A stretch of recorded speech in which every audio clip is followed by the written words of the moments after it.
یہ لیزر مار کے صرف اپنے مریدوں کو جلا کے راکھ کر سکتے ہیں، ہاں، لوٹے کی ٹوٹی سیدھی نہ ہونے کے اوپر، اور اس کو کرامت بنا کے پیش کرتے ہیں۔ یہ صرف اپنے مریدوں کے سامنے مرغے پھاڑ سکتے ہیں اور اینڈ پہ اس پہ کم بِإِذْنِ اللَّهِ پڑھ کے مرغے کو زندہ کر دیتے ہیں، چلو اب یہ جو زندہ ہوا تھا یار یہی اس کو گفٹ کر دیتے، ہاں ایک بار تو کھا چکے ہو، یہی مرید کو دے دیتے ہیں، نہیں مرید دال ہی کھائے گا۔ ہاں، اور ایک ہمارا پیر ہے، صحیح بخاری میں آیا کہ آپ علیہ السلام نے جب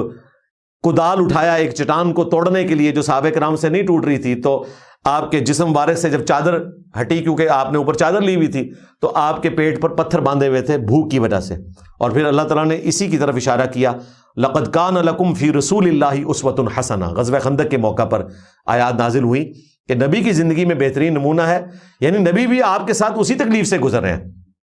اور یہ کہتے ہیں جی غوث پاک خود مرغے اڑایا کرتے تھے اور مریدوں کو دال کھلایا کرتے تھے۔